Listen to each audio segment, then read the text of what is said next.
Halo teman-teman, perkenalkan nama saya Clarin Anastasia Lukito absen 7 dari kelas 8B. Pada kesempatan hari ini, saya ingin mengerjakan tugas mata pelajaran ilmu pengetahuan sosial, yaitu membuat video singkat tentang rangkuman materi bab 2, kemajemukan masyarakat. A. Keragaman aktivitas ekonomi masyarakat. 1. Pengaruh cuaca dan iklim bagi kehidupan. Cuaca adalah keadaan udara pada suatu tempat dan waktu tertentu yang bersifat sementara. Sedangkan iklim adalah rata-rata keadaan cuaca pada suatu wilayah yang luas dan dalam jangka waktu yang panjang. Unsur-unsur cuaca dan iklim yaitu 1. Suhu atau temperatur udara. 2. Tekanan udara. 3. Angin. 4. Kelembapan udara, dan 5. Curah hujan. Yang kedua adalah bentuk muka bumi di Indonesia. Yang pertama adalah tenaga endogen. Tenaga endogen adalah tenaga yang berasal dari dalam bumi dan bersifat membangun. Tenaga endogen dibagi menjadi 3, yaitu tektonisme, seisme, dan vulkanisme. Yang kedua adalah tenaga eksogen. Tenaga eksogen adalah tenaga yang berasal dari luar bumi dan bersifat merusak. Tenaga eksogen juga dibagi menjadi 3, yaitu pelapukan, erosi, dan sedimentasi. Yang ketiga adalah relief muka bumi.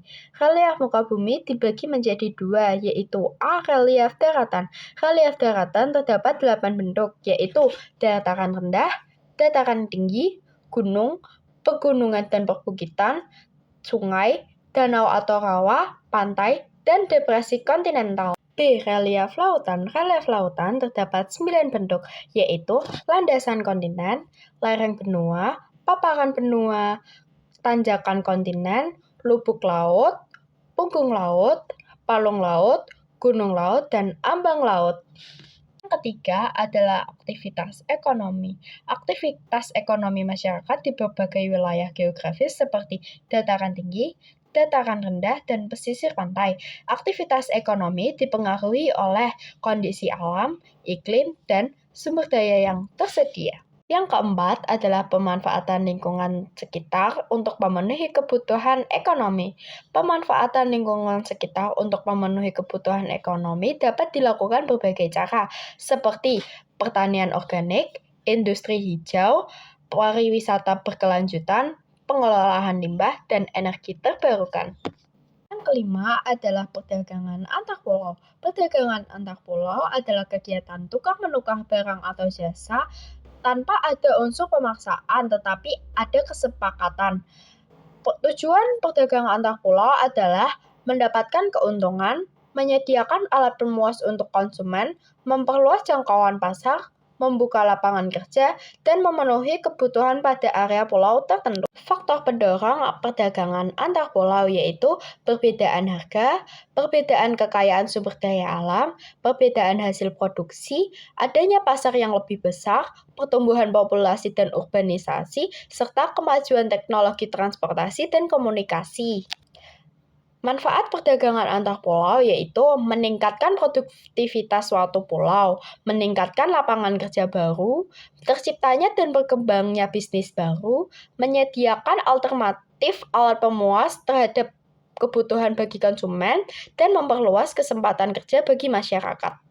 B. Mobilitas sosial. Pertama, jumlah penduduk. Jumlah penduduk dipengaruhi oleh 3, yaitu kelahiran atau natalitas, kematian atau mortalitas, dan perpindahan atau migrasi. Kedua, kepadatan penduduk. Kepadatan penduduk terdiri atas 3 macam, yaitu kepadatan penduduk karena berdasarkan lahan pertanian, kepadatan penduduk umum atau aritmatik, dan kepadatan penduduk ekonomi. Ketiga adalah piramida penduduk.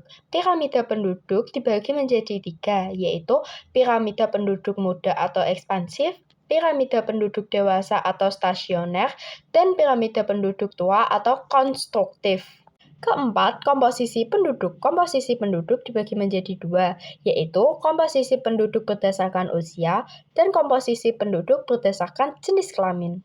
Kelima, pertumbuhan dan kualitas penduduk. Pertama, pertumbuhan penduduk. Pertumbuhan penduduk yang cepat dapat menyebabkan tingginya angka pengangguran, persebaran penduduk yang tidak merata, komposisi penduduk yang kurang menguntungkan, arus urbanisasi tinggi, serta menurunnya kualitas dan tingkat kesejahteraan penduduk.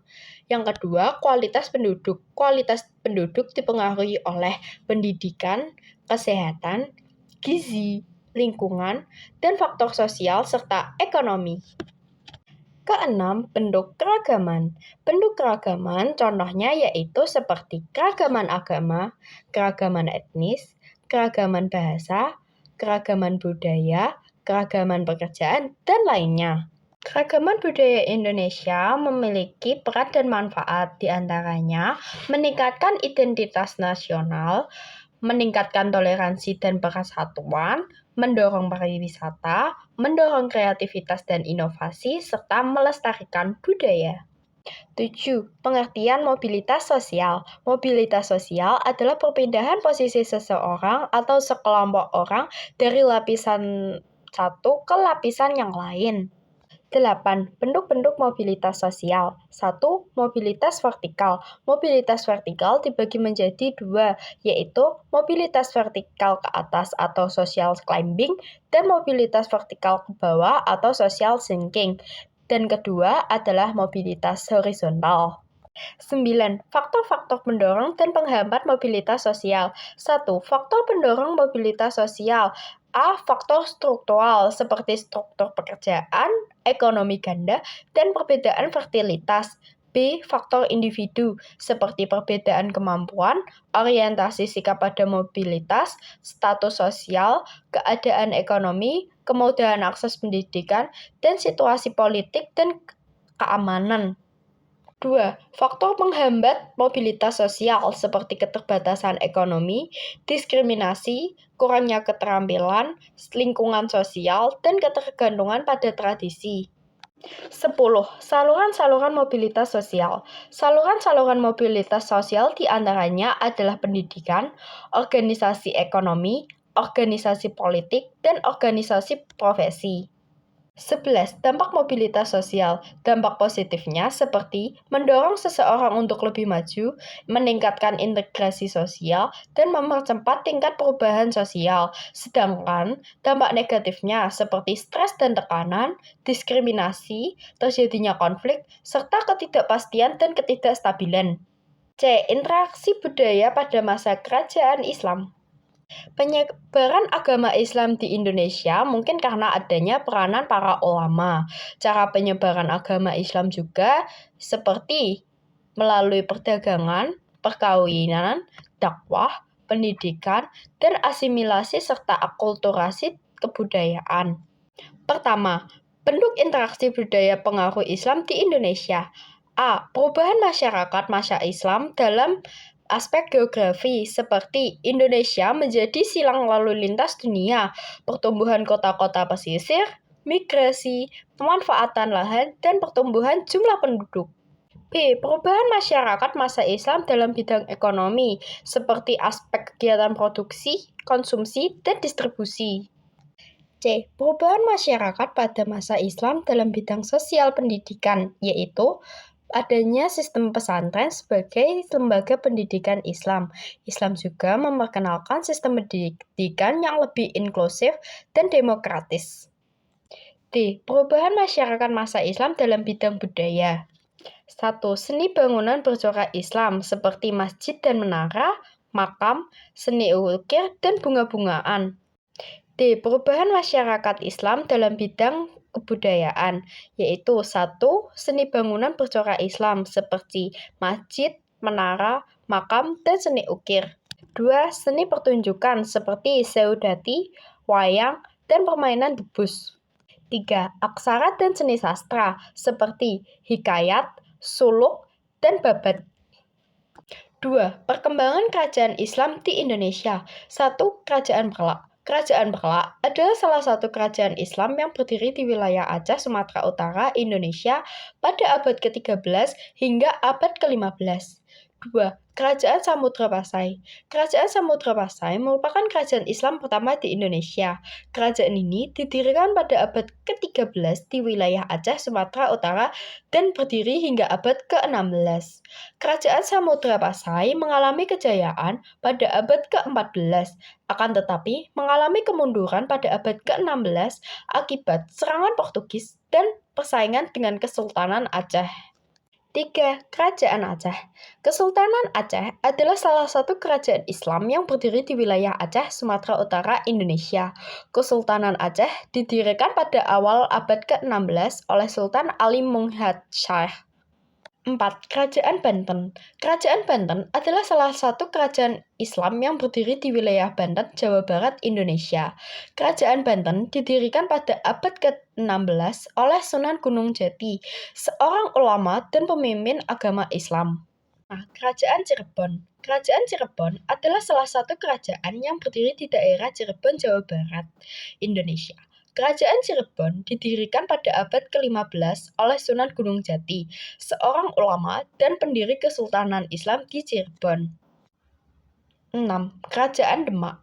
Kesultanan Demak adalah salah satu kerajaan Islam yang penting di Pulau Jawa, Indonesia. Kesultanan Demak didirikan pada abad ke-16 oleh Raden Patah, putra dari Raja Majapahit Brawijaya V. 7. Kerajaan Mataram Islam. Kerajaan Mataram Islam adalah salah satu kerajaan yang berdiri di Pulau Jawa, Indonesia. Kerajaan Mataram Islam berdiri pada abad pertengahan abad ke-16 setelah jatuhnya Kerajaan Majapahit dan berkembangnya agama Islam di wilayah tersebut. 8. Kerajaan Makassar. Kerajaan Makassar, juga dikenal sebagai Gorontalo, adalah salah satu kerajaan yang berdiri di Sulawesi Selatan, Indonesia. Kerajaan Makassar didirikan pada abad ke-13 oleh Tomanurung Bataya Tao. Kerajaan Mataram mencapai masa kejayaannya pada abad ke-16 hingga awal abad ke-17. 9. Kerajaan Ternate dan Tidore. Kerajaan Ternate dan Tidore adalah dua kerajaan yang berdiri di Kepulauan Maluku, Indonesia. Kedua kerajaan ini memiliki sejarah panjang dan pernah menjadi pusat perdagangan rempah-rempah masa lalu.